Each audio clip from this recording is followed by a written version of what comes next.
저는 이제 기본적으로 이제 역사에 대한 관심이 늘 많았기 때문에 이것저것 늘 살펴보는 편입니다.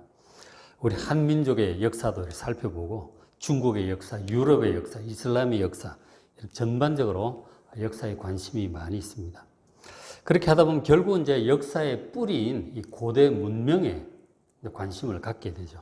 그래서 결국은 모든 최고 오래된 문명의 모체가 바로 수메르 문명이라고 하는 이런 사실들도 알게 됐고, 이제 거기에 이제 책을 이제 사람들이 또 많이 읽죠. 영상도 많이 있고요.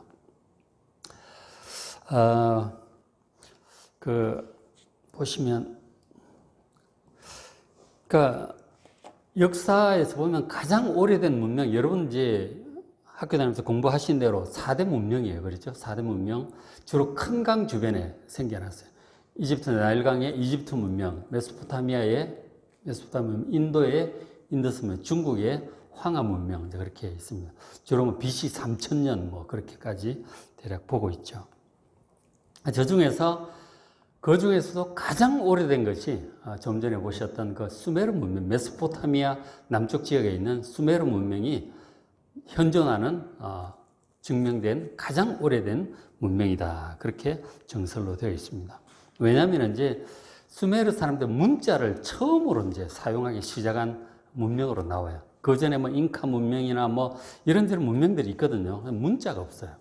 근데 문자를 처음으로 사용하기 시작한 가장 오래된 문명이 이 바벨론 남부 지역의 수메르 사람들이었다는 것이죠. 수메르 그 글자가 보면 그 오른쪽에가 이제 점토판이에요. 점토에다가 쐐기로 이렇게 표시를 한 건데, 원래 그 왼쪽에 이제 보면 그 제일 위에 뭐 머리라고 하는 게 잘 안 보이죠. 있는데, 어쨌든 간단한 그림으로 그렸다가 점점 나중에 부호 형태로 이제 바뀌게 된 거죠. 간단하게. 이 그림을 일일이 그리기가 어렵잖아요. 통일성도 잘 없고. 그러니까 쐐기로 가로로 몇 개, 세로로 몇 개 이렇게 찍으면서 이제 표시를 하게 된 거죠. 가장 오래된 문자가 바로 수메르 사람들이 발명한 문자다. 그래서 수메르 사람들이 문자로 자기들의 삶에 대해서 많은 기록을 남겼어요.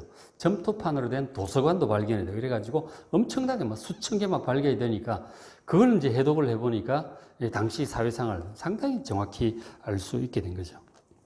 수메르 사람들 홍수에 대비해서 뚝도 쌓고 또 가뭄에 대비해서 또 저수지도 준비하고 또 운하도 파고 이렇게 해서 이제 농사를 상당히 잘 지은 거죠.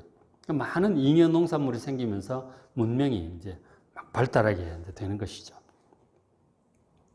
그러면서 이제 도시 국가들이 이제 경제력이 풍부해지니까 상업도 발달하고 도시끼리 연결도 되고 도시 국가들이 이제 발달을 하게 되는데, 그 중에 이제 유명한 도시가 우르크가 나왔죠. 우르크가 성경에 에렉이라고 표현이 되어 있어요. 그런 도시. 그럼 아카드, 성경에 아갓이라고 되어 있는데, 이 아카드가 바로 아갓이에요. 그 다음 갈대아 아까 사람은 그런 얘기를 했는데, 성경에 우르가 갈대아 우르예요. 갈대아는 바벨론을 얘기하는 거예요. 바벨론 우르니까 수메르 지역에 우르가 맞는 거죠. 자, 그렇게 이제 도시들이 발달을 했고, 그 다음에 이제 그 대홍수 후에 생겨난 이 도시 국가의 왕들 중에 이제 길가메시라고 하는 사람은 이제 아주 구체적인 고고학적 발견이 많이 있고, 길가메시, 메살림, 루갈 이런 사람들이 이제 당시 유명한 수메르의 이제 왕들이었던 것이죠. 자, 그렇게 이제 도시 국가들끼리 서로 막 이렇게 패권 다툼을 하는 거죠. 전쟁을 하고 이러면서 스스로 이제 황폐해 가는 거죠. 그렇게 하다가 초기에 한번 그 수메르 오른쪽에 있는 엘람이라고 아까 보셨죠. 그 엘람이라고 있는데, 엘람은 이란 쪽에 그 아주 고대 문명이에요. 굉장히 오래된 전통이 있는 강력한 고대 문명이에요. 그러니까 나중에 로마 제국도 그 엘람을 상당히 두려워했다고 그런 기록까지 있는데, 어쨌든 엘람도 아주 강력한 문명이었어요. 이란 쪽이에요. 그 메소포타미아가 정확해지면 이라크예요. 이라크가 메소포타미아 지역이고, 오른쪽에 있는 게 이란이죠. 이란 고원 있는 그쪽에서 번성했던 민족이 엘람 민족이었어요. 그러다가 기원전 2300년경에 그 수메르 북쪽에 있는 위쪽에 있는 아카드에게 사르곤 대제라고 나요. 사르곤 왕자 있는데 그 사르곤 왕에게 공격을 당해서 결국 수메르는 무너집니다. 그러니까 수메르 문명이 그다음에 아카드 문명으로 이어지는 거예요. 그 아카드 사람들이 이제 이어서 하는데 그 아카드 사람들 중에 이제 고위층들은 다 이제 수메르를 사용하고 수메르를 사용하는 사람들이 상당히 지식인들이고 좀 뭔가 수준 있는 사람들로 그렇게 인정되는 고전과 같은 그런 역할을 이제 수메르가 했다고 합니다. 그도 그럴 것이 이제 수메르가 많은 이제 인류 문명이 쓰고 있는 많은 그 기술이라든가 문화적인 어떤 그런 것들이 수메르에서 시작이 되었어요.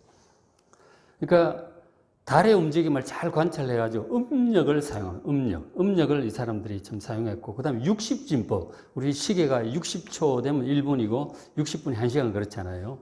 이 60진법을 수메르 사람들이 처음 이제 사용하기 시작했어요. 그리고 이제 운송기구를 뭐 들고 다니다가 바퀴를 처음 이 사람들이 만들었어요. 근데 바퀴가 있다고 하는 거는 엄청나게 수월한 거예요. 물건을 싣고 가기가. 바퀴 달린 수레를 처음 만들었다. 그리고 이제 전차라든가 이런 게 나오니까 굉장한 이 발명품 중에 하나가 바퀴다 하는 거죠. 바퀴 달린 운송도. 이게 다 이 사람들이 만들고, 그 다음에 이제 법률 시스템이라든가 도시 시스템 있죠. 사람들이 모여 살면서 도시가 되잖아요. 그 안에 뭐 장사라든가 뭐 행정 체계라든지 건축, 법률 뭐 이런 것들, 도시 체계가 이 수메르 사람들한테서 이제 처음 시작되는 것으로 그렇게 하고 있죠.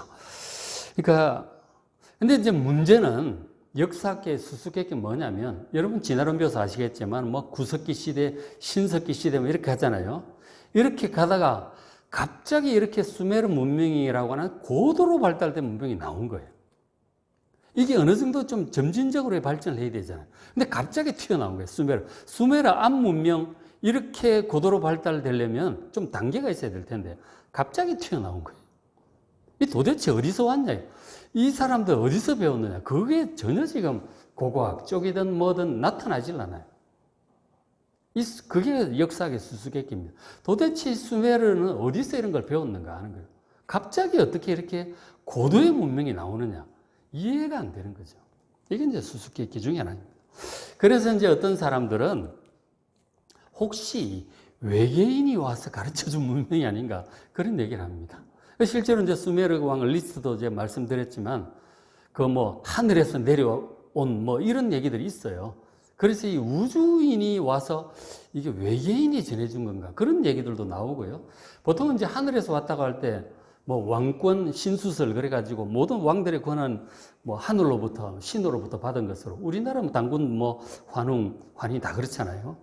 신이 보내주는 어떤 뭐 그런 이제 그 시조를 그렇게 미화를 하고 그렇게 하죠. 그런 차원에서 이제 그런 용어를 썼겠죠. 근데 그거를 뭐 우주인이다, 이제 이렇게 외계인이다 그렇게 생각을 하기도. 왜냐하면 너무 갑작스럽게 고도의 문명이 나오니까 그렇게 하기도 하고. 그 다음에 또 우리나라 쪽에서 이제 많이 얘기하는 것 중에 하나가 특히 증산도라든가 환단고기 이런 쪽에서 얘기를 하기를. 그러니까 수메르 문명이 바로 이 한민족의 조상인 동이족 일부가 건너가 세운 문명이다. 그렇게 또 주장을 합니다. 그 수메르 사람들 벽화라든가 이 조각상 보면은 머리가 좀 곱슬곱슬한 그 중동 사람하고 좀 달리 동양인 같은 그런 모습이 좀 있어요. 흑발이라든가 이런 거, 키가 좀 작기도 하고. 그런가 하면 환단고기에 뭐 이렇게 환인이 쫙 뭐 이렇게 여러 곳으로 보내는데 동쪽으로 배달 당군이 오고 서쪽으로 뭐 수미리국이라고 또 그런 게 있어. 그게 수메르다. 이제 그렇게 주장을 하기도 합니다. 현재 증산도 쪽에서 그런 얘기를 이제 굉장히 많이 하고 있죠. 그러니까 이제 이게 역사에 갑자기 등장한 이 고도의 문명을 이해를 할 수가 없어. 이런저런 얘기들이 이제 나오는 거죠. 나오고 있습니다. 어쨌든 이 역사학 쪽에서는 해결을 못하고 있는 거죠. 서서히 발전돼야 되는, 너무 갑자기 고대 문명이 나온 거죠. 자, 그런데 이제 역사의 기원에 대해서 이 성경이 직접 말씀을 해주고 있어요. 그 이제 창세기 지금 9장부터 10장, 11장까지 이 역사의 기원에 대해서 성경이 직접 말씀을 해주고 있습니다. 앞에 지금 이 그림은 이제 양피지에 기록된 히브리어 성경이에요.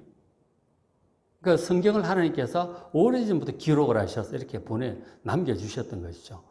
그래서 제가 지금 보니까, 해설도 있고 그래서 보니까 오른쪽 위부터 읽는 거예요. 그러니까 오른쪽 위에서 왼쪽으로 이렇게 가는 거예요. 그러니까 이제 뭐냐면, 쉐마 이스라엘 아도나이 엘로힘 그렇게 나가요. 그러니까 그 신명기 6장에 나오는 거 있죠. 들으라 이스라엘아, 하나님은 유일하신 하나님이시다. 그런 내용이에요. 손으로 다 쓴 거예요. 아주 그 밑에 꼭지 점이라든가 아주 정교하게 아주 예쁘게 잘 써놨어요. 그러니까 한번 잠깐 보여드렸는데, 그러니까 이 성경을 믿지 않는 사람들, 하나님을 믿지 않는 사람들은 모세가 창세기를 기록한 연대가 BC 1400년경이란 말이에요. 1400년이고 수메르 문명은 BC 3000년 이전이에요. 훨씬 오래됐죠. 2000년 가까이 오래됐으니까, 그러니까 말하기를 후대의 이스라엘 사람들이 앞선 이 메소포타미아 문명, 이 수메르 문명의 기록을 빌려다가 적당히 편집해서 쓴 것이다. 그렇게 얘기를 합니다. 그러나 성도 여러분, 인류 역사의 시작에 관해서 각기 민족들마다 변질된 내용들이 이렇게 다 전해져 내려와요. 노아 홍수처럼 이렇게 전해져 내려오는데, 그런 내용에 관해서 하나님께서 모세를 통해서 가장 정확한 내용을 새롭게 계시해 주신 것이 성경이에요. 하나님께서 친히 계시해 주신 것입니다. 세계사의 어떤 기록이나 역사학이나 고고학적인 증거보다 하나님 말씀인 성경을 여러분 가장 정확한 것임이 믿으시기 바랍니다. 성경이 가장 정확한 것, 하나님께 친히 가르쳐 주신 것입니다. 예를 들어서 이제 이런 생각을 좀 해보게 되었어요. 이런 것과 같은 것이죠. 그러니까 우리가 우리 자신의 어린 시절, 탄생부터 나의 어린 시절을 좀 정확히 알고 싶다라고 우리가 생각을 할 수 있죠. 그런 궁금증을 가질 수 있습니다. 근데 아무리 기억을 더듬어봐도 여러분 몇 살까지 기억을 하세요? 보통은 4살, 3살도 쉽지 않죠. 2살, 1살 기억하는 사람은 없어요. 그러니까 내가 태어났을 때 상황이 어땠는지 아는 사람이 아무도 없다니까. 알 수가 없어요. 우리의 기억력으로. 그래서 그걸 아는 방법은 어떻게 할 수 있을까요? 우리가 이렇게 막 최면요법을 써서 막 이렇게 어떤 사람 최면요법 써가지고 전생까지 간다면서 그런 걸 써서 이제 막 태어날 때 상황을 좀 알아보려고 한다든지, 혹은 이제 내가 태어난 동네 가가지고 탐문해 볼 수도 있죠. 동네 사람들 다 어른들한테 물어볼 수 있잖아요. 그렇게 어느 정도 알 수도 있겠지만, 역시 가장 정확한 내용은 어떻게 해야 돼요? 나를 낳아주신 부모님한테 물어봐야 되는 거예요. 가장 정확히 알고 있어요. 정확히 어떤 상황인지 아는 분은 나의 부모님밖에 없다. 나를 낳아준 부모님밖에 없어요.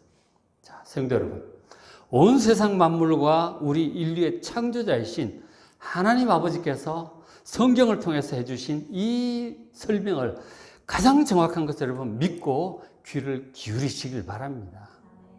가장 정확한 건 성경이에요. 그래서 이 성경이 이 역사의 시작에 대해서 기록을 해주고 있단 말이에요.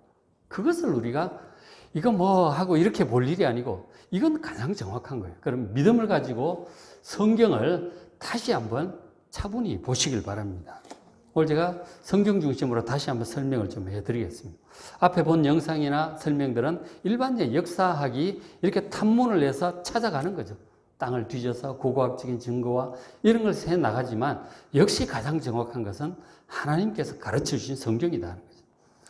그래서 인류가 원래 이제 굉장히 번성을 했다가 노아 홍수로 완전히 멸망을 했잖아요. 완전히 멸망을 했습니다. 완전히 멸망을 하고 8명만 남았어요. 그리고 그 8명이 이제 남은 그 방주가 8장 4절에 이 방주가, 노아의 방주가 아라랏산에 머물렀어요. 그리고 이제 그 방주에서 나온 노아의 아들들 3사람, 셈, 함, 야벳입니다. 그리고 각각 배우자들이 있으니까 노아의 아내도 있고, 그 4쌍으로부터 인류는 다시 시작하는 거예요. 4쌍으로부터 다시 시작을 합니다. 그래서 노아의 세 아들로부터 사람이 온 땅에 다시 번성하고 퍼지기 시작을 했어요. 그러니까 인류의 역사가 다시 시작되는 거예요. 노아 때부터 다시 시작하는 것입니다. 그래서 이 분들이, 조상들이 살면서 번성하고 출발한 지역이 어디라고요? 아라랏산이에요. 아라랏산에서 새롭게 시작했습니다. 원래 인류는 에덴 동산 쪽에 시작했지만 두 번째 이 노아 이제 인류는 이제 아라랏산으로부터 시작되는 거예요. 자, 아라랏산의 위치가 어디냐면 제가 앞에 보시면은 보이나요? 지금 이게 지금 보시면 좀 가서 설명을 해야 되는데 조금 설명을 해볼까요? 그 다음 지도를 보면 그 아라랏산 보입니까? 아라랏산 보이죠?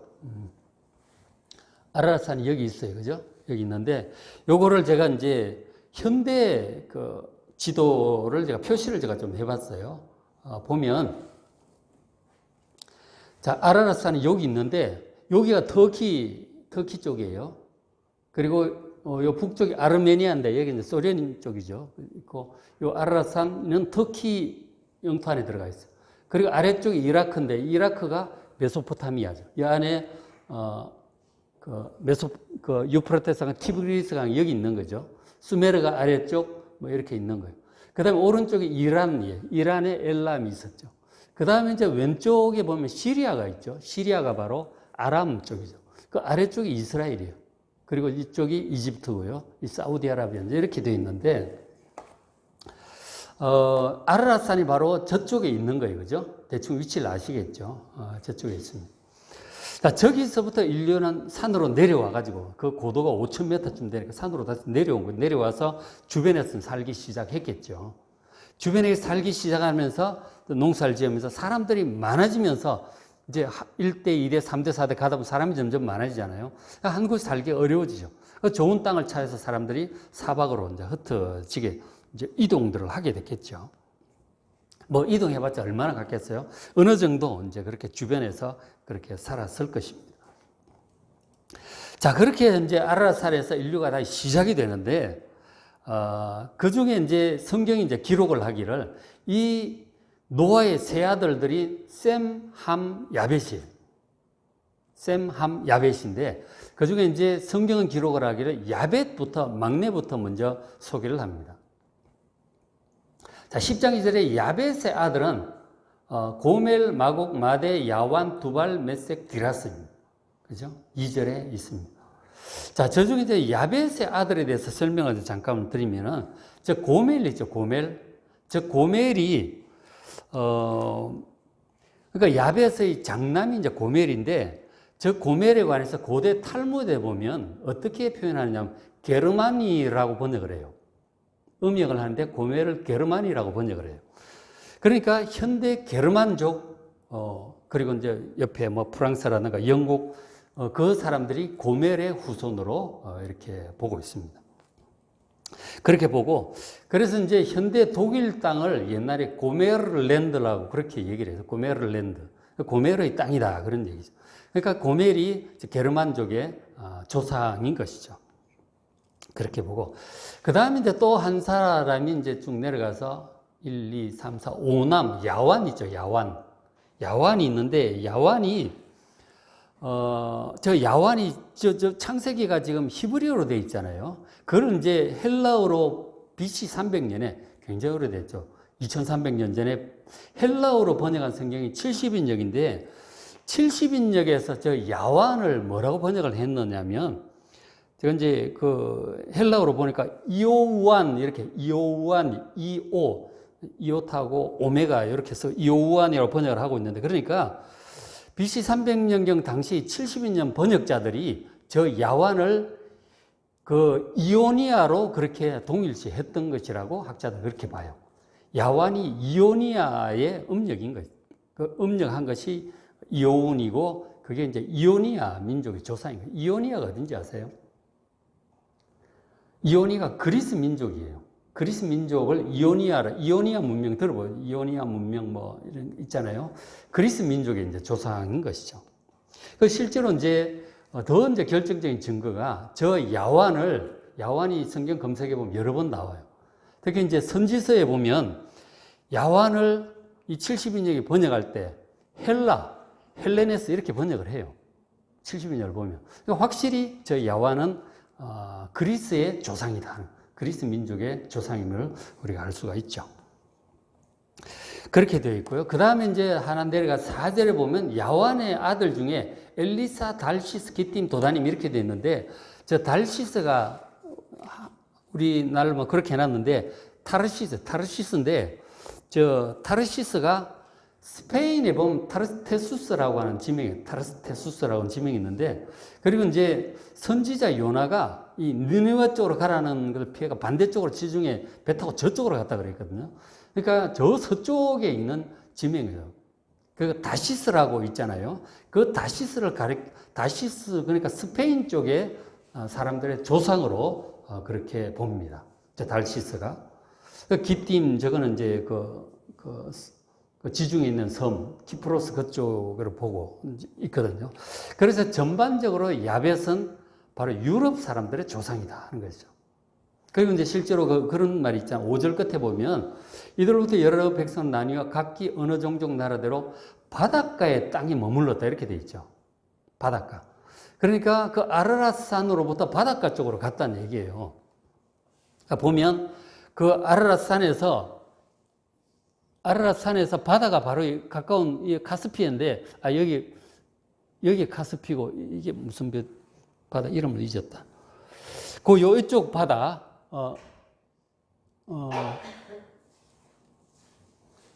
그러니까 위쪽이 바다로 간 거예요. 흑해. 그죠? 흑해 쪽으로 이쪽으로 가면서 뭐 이쪽 건너가는 이 그리스잖아요. 이렇게 쭉 올라가면 이제 유럽으로 올라가는 거죠. 그러니까 이 야벳은 확실히 유럽 민족의 조상이다. 이제 그렇게 판단할 수 있습니다. 일단 이제 노아 가족 8명의 유전자 자체가 다 다양한 것이죠. 아내들도 자부들도 마찬가지고 그렇게 갔고요. 그 다음에 이제 함의 자손을 좀 볼게요. 둘째 아들 함 같은 경우 10장 6절 함의 아들이 이제 5명이 나오는데 구스, 미스라임, 붓, 가난 이렇게 4명이 나오고 있습니다. 자, 저 구스는 말 자체가 검다는 뜻이에요. 구스라는 말 자체가 검다는 그런 뜻입니다. 검다는 뜻인데 구스의 이제 위치가 어떻게 되느냐면 그걸 짐작할 수 있는 구절 중에 하나가 에스더 1장에 여러분 보시면은 그 바사왕을 설명할 때 구스부터 인도까지 127도를 다스리는 왕이라고 표현을 해요. 인도부터 구스까지. 인도는 저 오른쪽 동쪽 끝이잖아요. 구스는 왼쪽 서쪽 끝이라는 얘기예요. 제국의 당시 알려진 제국의 왼쪽 끝이에요. 그러니까 이집트 아래쪽이 구스예요. 구스의 아들 중 스바가 나오는데 스바 여왕이 이제 있잖아요. 그죠? 그러니까 구스는 에디오피아 민족의 조상인 거죠. 구스는 에디오피아 민족의 조상이에요.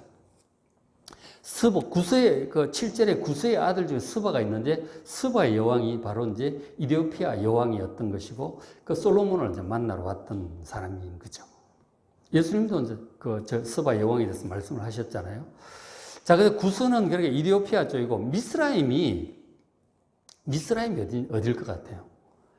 제가 히브리어 성경을 이렇게 한참 열심히 좀 본 적이 있었는데, 신대원 다닐 때. 애굽이라고 하는 그 부분인데, 보니까 미츠라임이라고 되어 있더라고. 그러니까 애굽이 그 히브리어 성경을 보면 미츠라임이라고 되어 있어요. 히브리어는 미츠라임이고, 미츠라임을 헬라어로 번역할 때, 아이쿱, 이렇게 돼요. 애굽이죠. 헬라어로 번역할 때 애굽으로 번역이 됐고, 그걸 영어는 이집트라고 번역을 했죠. 아이쿱. 애굽이 사실 더 정확한 번역이에요. 이집트보다는 애굽이 원어에 더 가깝다. 아이쿱, 이렇게 되어 있습니다. 원래 이제 히브리어 성경은 미츠라임이에요. 그러니까 미스라임은 애굽의 조상입니다. 이집트의 조상이다. 하는 것이죠. 그리고 붓 같은 경우는 이제 학자들 이집트 왼쪽에 서쪽에 있는 리비아이죠. 리비아의 조상으로 봅니다.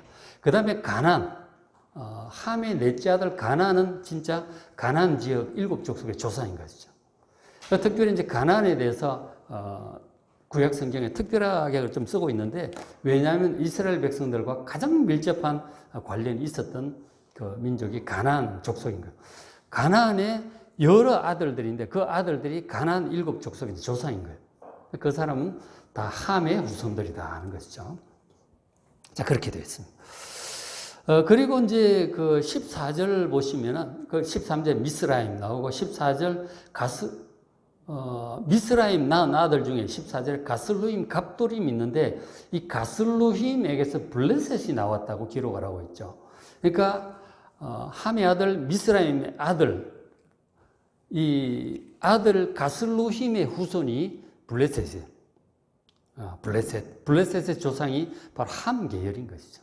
그리고 가나안, 블레셋 다 함 계열이에요. 이렇게 되어 있습니다. 그래서 가나안의 아들들 이름이 쭉 나오는데 뭐 가나안 7족속의 이름들이 나오죠. 7족속의 조상들이.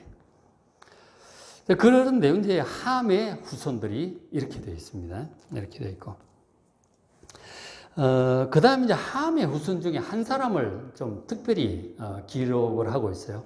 함의 후손 중에 누가 있었느냐면 니므롯이라고 하는 사람이 있었어요.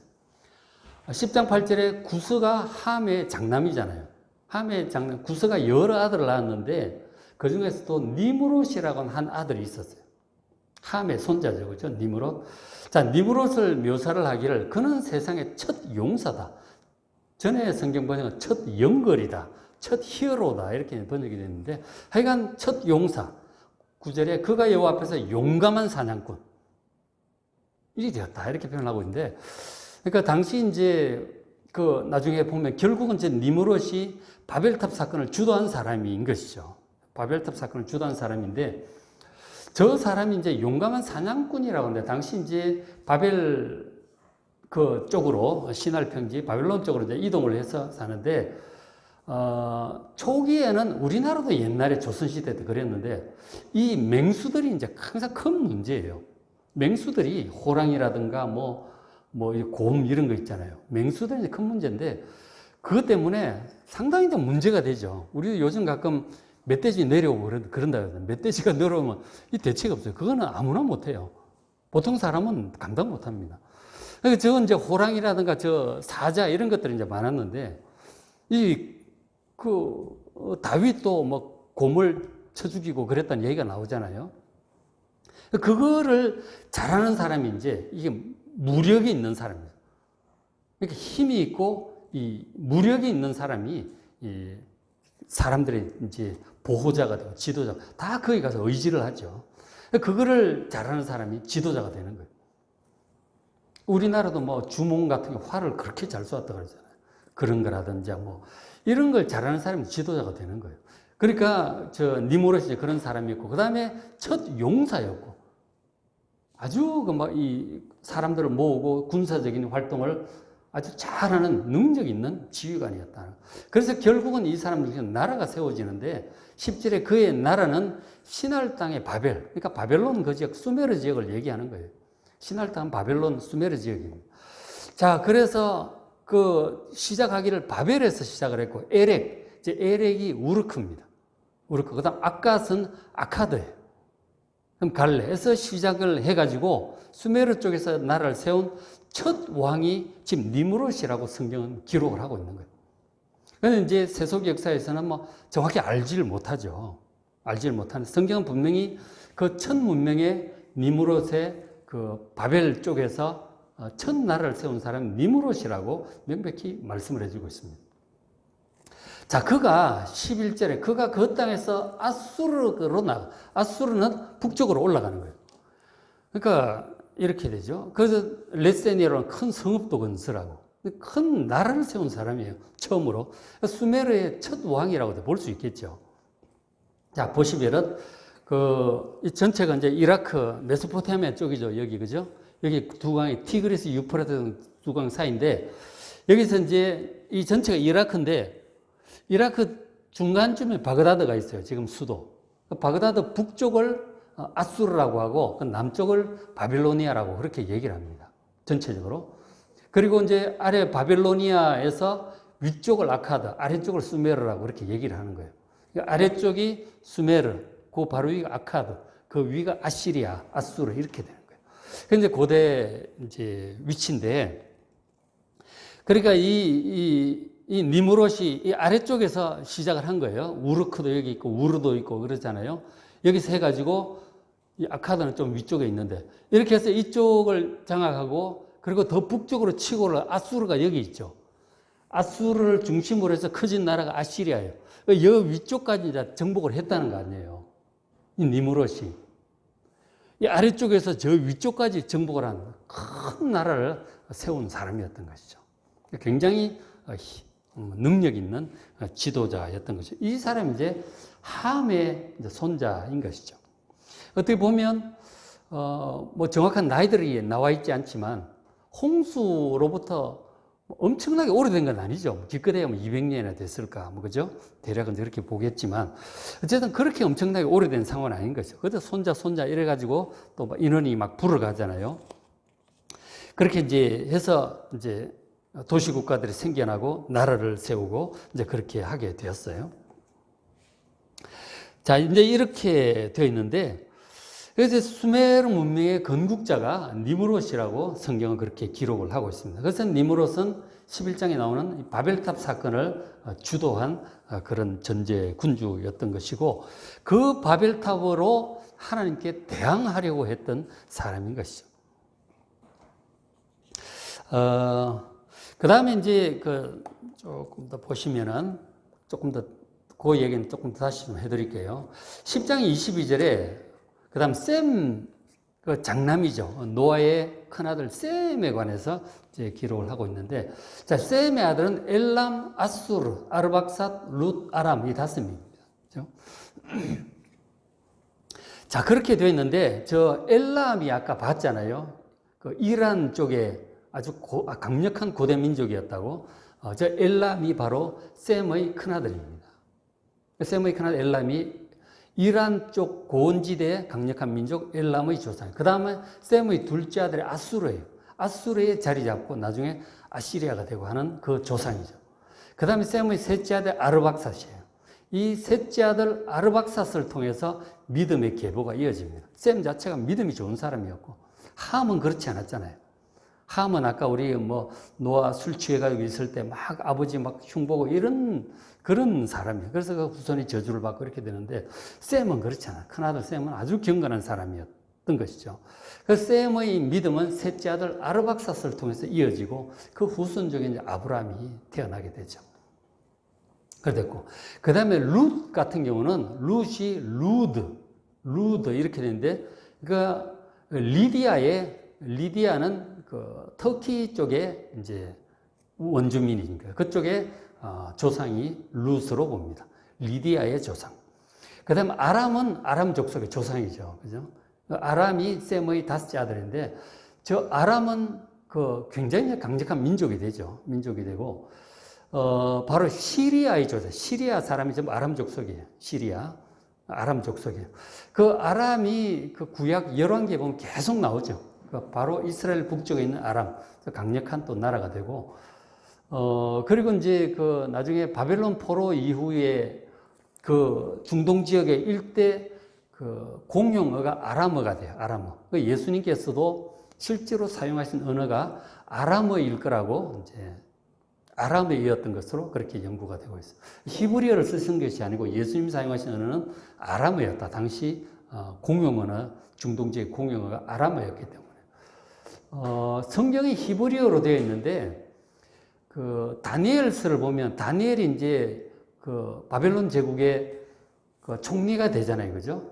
그러니까 다니엘이 사용하는 언어가 이제 아람어예요. 그러니까 이제 다니엘서를 읽다 보면은 히브리어로 가다가 2장부터 해가지고 그 고레스 왕과 대화하는 장면이 나오는데 거기서 아람어로 말이 바뀌어요. 알파벳은 똑같으면 히브리어하고 아람어가 알파벳은 똑같은데 문법이나 단어가 전혀 다른 거죠. 그러니까 성경 안에도 아람어가 일부 나오고 있어요. 어쨌든 저 아람 민족의 조상이 셈의 5째 아들 아람이에요. 지금 현재로서는 시리아의 조상이다 하는 것이죠. 자, 그렇게 되고. 그 다음에 이제 아르박삿이 이제 셋째 아들 아르박삿이 믿음의 계보를 잇는데 24절 보면 족보가 이제 아르박삿 중심으로 또 갑니다. 24절. 아르박삿은 셀라를 낳고 셀라는 에벨을 낳았다. 이렇게. 근데 에벨은 2 아들을 낳고 하나는 벨렉이고 하나는 욕단인데 그때 세상이 나뉘어졌다고 하죠. 그러니까 에벨의 두 아들 벨렉과 그 욕단 시대에 이 바벨탑 사건이 일어난 거죠. 세상이 나뉘었다고 하는 것이 바벨탑 사건을 가리키고 있는 것입니다.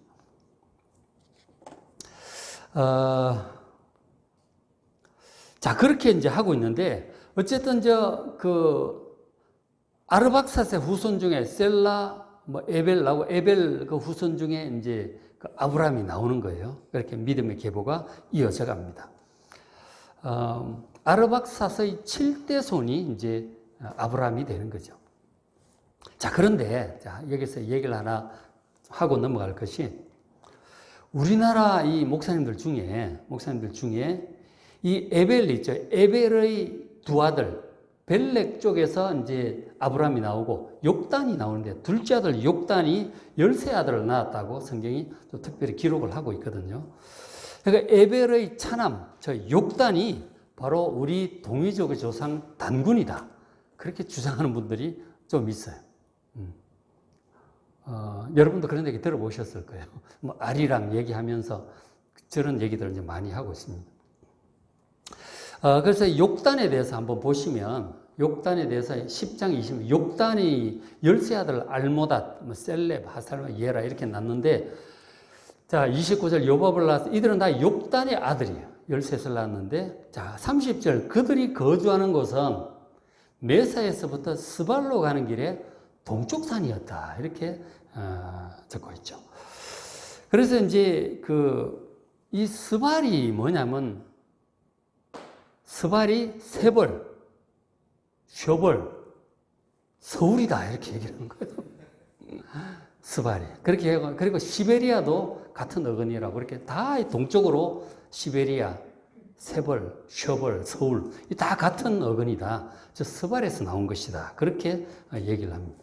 동쪽으로 간 민족, 욕단의 후손을 얘기를 하고 있습니다. 그래서 이분들이 주장하기를 동쪽에 가서 지내다가 말세의 사명을 감당할 하나님의 숨은 선민이다. 그렇게 주장을 하는 것이죠. 바로 그것이 우리 한민족이다. 그렇게 얘기를 합니다. 아리랑이라고 하는 그 책에 그런 주장을 한 그 목사님이 있고, 그건 책이. 그 상당히 듣기가 좋죠. 우리 한민족이 지금 세계에서 뭐 선교사 두 번째로 많이 파송하는 그런 민족인데, 세계의 이 마지막 시대 사명을 감당할 특별한 민족이다. 이걸 욕단에서 연결해서 그렇게 하고 있습니다. 근데 이것은 상당히 듣기 좋을지 모르지만, 문제는 성경적인 근거가 너무 빈약하다 하는 것이죠. 상당히 소설에 가까운 그런 내용들이죠. 그래서 주류 성경학자들의 의견은 욕단에 13아들이 있는데, 13아들이 아라비아 사막 남부 근처에 살아간 예멘이라든가 이쪽에 살아간 아랍의 13부족의 조상으로 봅니다. 그러니까 이 13아들의 그 이름들 있잖아요. 그 이름들을 보면 아라비아 어근과 아주 잘 맞아 떨어진다고 해요. 아라비아 어근들이 있잖아요. 그거하고 13아들 이름들이 아주 잘 맞아 떨어진다고 합니다. 자, 그렇게 되어 있죠. 그래서 그 학자는 스바를 아라비아 남부의 해안 도시 차파르라고 하는 도시가 있어요. 차파르, 사바르라고 하는데 그것이 그 도시를 가리키는 것이다. 또 그렇게 주장을 하죠. 어쨌든 이 욕단이 바로 뭐 연대도 대충 따져보면 BC 2500년, 단군이 BC 2333년이잖아. 그죠? 그러니까 맞다 이거요. 그렇게 주장을 하는데, 그러나 성경적인 근거는 너무 빈약해요. 상당히 이제 상상력에 가까운 그런 끌어다 붙이는 느낌이 있는 것이죠. 그래서 이 욕단이 단군이라고 하는 주장은 성경적인 근거 없이 너무 이제 상상력을 펼친 주장으로 그렇게 봅니다. 어쨌든 정말 중요한 것은 우리는 성경을 보실 때, 특히 이렇게 정보가 많지 않은, 아주 너무 적잖아요. 정보가 적기 때문에 이런 것들을 볼 때 정말 성경이 가는 만큼 가고 성경이 서는 데서 서야 되는 거예요. 너무 상상의 날을 펴서 너무 나가면 안 되는 거예요. 이상하게 될 수 있는 것입니다. 결국 하나님의 구원의 역사는 이 큰아들 벨렉을 통해서, 아브라함을 통해서 예수님으로 이어지는 거예요. 그것을 우리 한민족이 오히려 더 뭐 정통인 것처럼 이스라엘보다 그런 식으로 하니까 너무 아전인수격이다 하는 것이죠. 너무 지나치다. 지나친 상상에 기초하고 있는 거죠. 여러분, 성경이 가는 만큼 가시고 서는 데서 서는 지혜로운 여러분 되시길 바랍니다. 자, 그 다음에 이제 마지막으로 바벨탑 사건을 이제 말씀을 드릴 텐데 11장 1절에 이제 이렇게 이 홍수의 후손이 번영한 이후에 한 사건을 기록을 하고 있어요. 당시 온 땅에 언어가 하나고 말이 하나였어요. 당연하죠. 노아의 후손이니까. 전부 같은 언어를 썼습니다. 그 언어가 뭔지 모르겠지만 하여간 같은 언어를 썼어요. 그래서 이 후손들이 이렇게 여기저기 퍼졌잖아요. 사람이 많아지니까 뭐 지구는 넓고 할 일은 많은데 뭐 거기만 있겠어요. 이제 땅 좋은 데로 찾아가는 거죠. 자, 2절 이에 그들이 그 무리 중에 일부가 간 거죠. 뭐 예를 들어 야벳 후손은 북쪽으로 간 거고 일부가 이제 이렇게 이동을 동쪽으로 가다가 그 아라랏산에서 동남쪽으로 가면 이제 거기가 이제 그 메소포타미아 평원이 나오는 거죠. 유프라테스강과 티그리스 강그 사이니까 일단 강물 가까이 있으니까 여차하면 강물 끌어다 쓸 수 있는 거예요. 농사 짓기가 굉장히 유리한 거죠. 그래서 전부 큰 강 주변에 문명이 생기는 것입니다. 그러니까 시날 평지를 만났는데 시날 평지가 유프라테스강 티그리스강 사이에 있는 그 메소포타미아 남부 지역인 거예요. 남쪽에 이제 비옥하고 땅이 좋죠. 북쪽 아수르 쪽에는 좀 척박하고요. 그래서 남쪽 시날 평지 바로 바벨론 수메르 지역입니다. 거기 가서 거기 거류하며 서로 말하되 자, 벽돌을 만들자. 벽돌을 만들어서 건축을 하는 기술이 있죠. 4절에 성읍과 탑을 건설하여 그 탑 꼭대기를 하늘에 닿을 만큼 높이 쌓자. 견고하게 쌓자. 그래서 우리 이름을 내고 온 지면에 흩어짐을 면하자. 그러니까 아무리 멀리 가도 그 탑이 보면은 그 탑 중심으로 사는 거죠. 멀리 가지 않도록 모여서 함께 살도록 그렇게 했던 것이죠. 그래서 이제 저 바벨탑 사건에 대해서 1세기에 유대인 역사학자 요세푸스라고 하는 사람이 있습니다. 그 1세기, 서기 뭐 50, 60, 70년 그때 이제 활동했던 장군이기도 하고 역사가인데 유대인 장군이고 역사가인데 이 요세푸스가 이제 역사적인 많은 기록을 하고 역사학자니까 이 니므롯에 대해서 이렇게 이제 기록을 했어요. 보시면 이 뭐야? 여기 있는 게 아니시고. 그래서 이제 기록을 하기를 제가 이제 읽어드릴게요. 뭐라고 했느냐면 그때 사람들을 자극하여 하나님을 경멸하게 한 자는 니므롯이었다. 그는 노아의 아들 함의 손자로서 엄청난 힘을 가진 용사였다. 그는 사람들이 하나님 때문이 아니라 지도자인 자신 니므롯 때문에 행복을 누릴 수 있다고 설득을 했어요. 설득을 했고 하나님이 아니고 내가 여러분들을 행복하게 살게 해줄 것이다. 나를 믿고 따르라. 이렇게 설득을 한 것이죠. 그러면서 차츰 사람들 위해 절대자로 군림하기 시작했다. 그는 또한 하나님이 세상을 다시 물에 잠기게 한다면 하나님께 대항하겠다고 말했다. 그래서 그는 물이 미치지를 못할 만큼 멀리서도 보일 만큼 높은 탑을 쌓아 흩어지지 않고 하나님께 대항하려고 했다. 이렇게 이제 요세푸스가 기록을 하고 있어요. 어쨌든 이것도 참고 삼아 볼 수 있는 것이죠. 성경은 아니니까. 어쨌든 당시 세상은 대홍수 심판의 기억이 있음에도 불구하고 하나님을 대적하려고 하는 이런 악한 이 운동이 일어난 거죠. 니므롯 중심으로. 니므롯이 자기를 절대화하면서 이런 운동이 일어난 것이죠. 그러니까 노아 홍수 이전에 타락한 모습이 다시 이제 나타나는 것이죠. 그러니까 전부 다 그런 것은 아니지만 이 함의 후손 중에 특별히 니므롯 중심으로 하나님을 대적하는 어떤 운동이 일어난 거죠. 인본주의가 일어나기 시작한 거죠.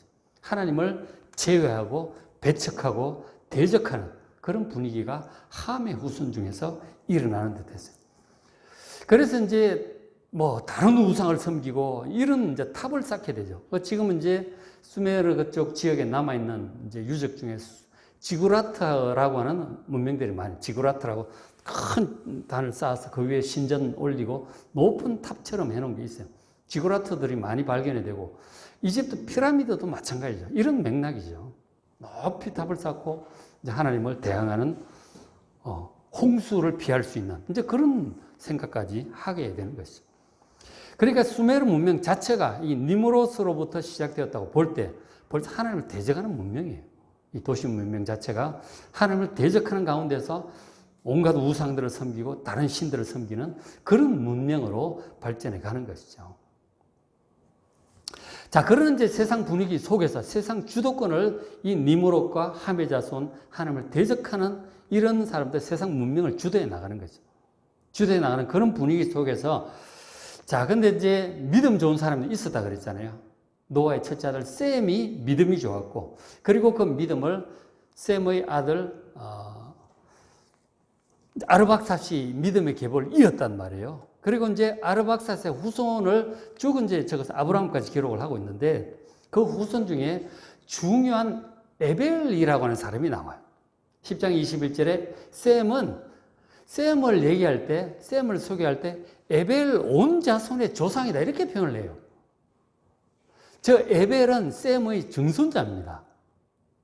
그 많은 아들도 있고 손자도 있는데 이 증손자예요. 그러니까 셈의 아들이 아르박삿, 그 아들이 셀라, 그 아들이 에벨, 그 아들이 에벨의 아들이 벨렉과 욕단인데, 벨렉과 욕단 시대에 바벨탑 사건이 일어난 거죠. 그러니까 이 에벨의 조상이다 이렇게 얘기를 하는 거예요. 에벨 모든 자손들의 조상이 셈이다 그렇게 표현을 하고 있죠. 그 중간 다 생략이야. 아르박삿, 셀라 다 생략하고 있죠. 그만큼 에벨이 중요하다는 얘기예요. 고대사에 에벨이 이제 굉장히 중요한 인물인 것이죠.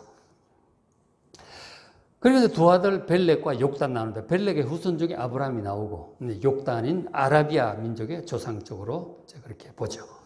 그렇게 되는데, 그러니까 이제 그 연구자들에 의하면은 이 에벨에 대해서 어떻게 설명을 하느냐면, 당시 이제 니므롯하고는 비슷한 시대인 거죠. 니므롯 중심에 바벨탑 사건으로 하나님을 대적하는 분위기가 이렇게 막 운동이 막 퍼져갈 때, 그게 이제 분위기가 그렇게 흘러갔잖아요.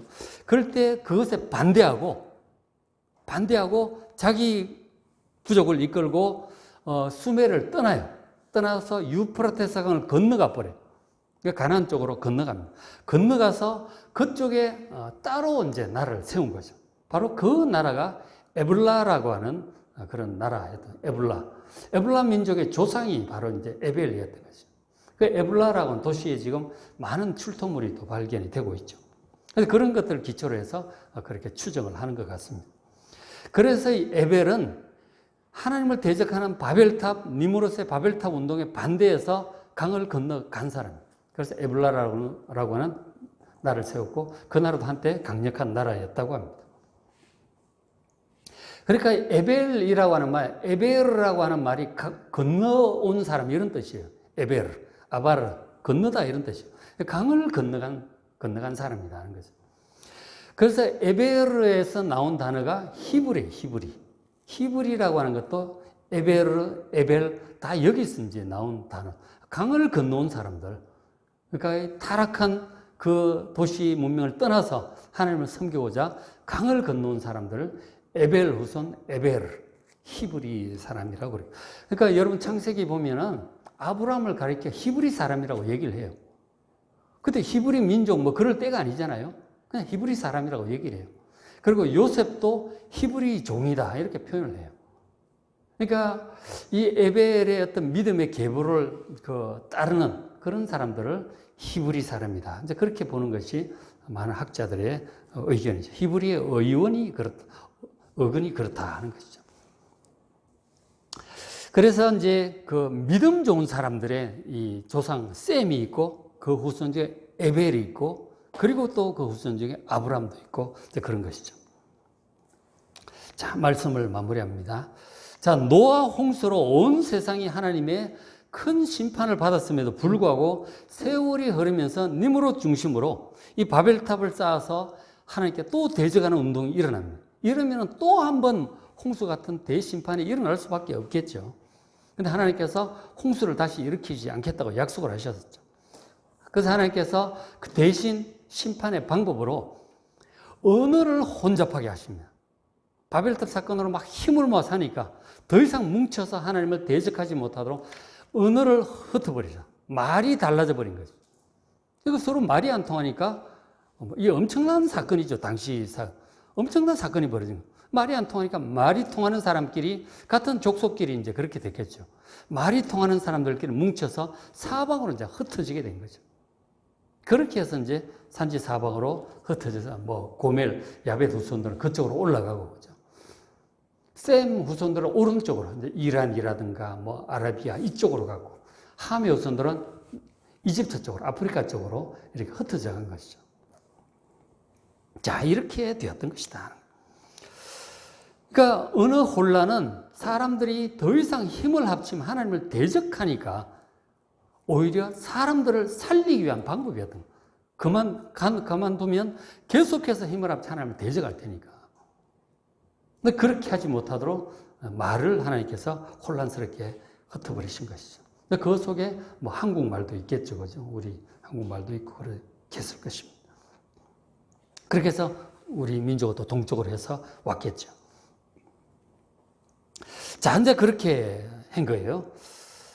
자, 그리고는 이제 세월이 좀 더 흘러서 이 믿음 좋은 에벨도 믿음을 지키는 사람이잖아요. 에벨 후손 중에서 하나님께서 아브라함을 부르셨어요. 그 몇 대 밑에가 5대인가 뭐 후손이 아브라함이었어요. 그 중에서 그 에벨 후손 중에서 택하신 것이죠. 부르심으로써 하나님의 택하신 백성들을 이 죄와 사망으로부터 구원하시는 구원의 역사를 새롭게 시작하시게 된 것입니다. 그것이 이제 창세기 12장부터 아브라함의 역사가 시작되는 것이고 성경 전체 내용이에요. 그러니까 11장까지 아브라함에 이르기까지 이제 에덴 창조부터 거기까지의 내용을 하나님께서 간결하게 소개를 해 주신 것입니다. 자, 성도 여러분. 과학도 중요하고 역사, 고고학도 중요하지만 그러나 하나님의 말씀인 성경을 가장 중요하게 여기시고 성경을 가장 믿으시길 바랍니다. 그래서 우리가 그 가인이라든가 함, 니므롯 같이 하나님을 거역하는 그런 사람들의 대열에 서지 마시고 노아라든지 셈, 그리고 에벨, 아브라함과 같은 믿음의 사람들의 길로 잘 걸어가는 여러분 되시기를 주의 이름으로 축복합니다.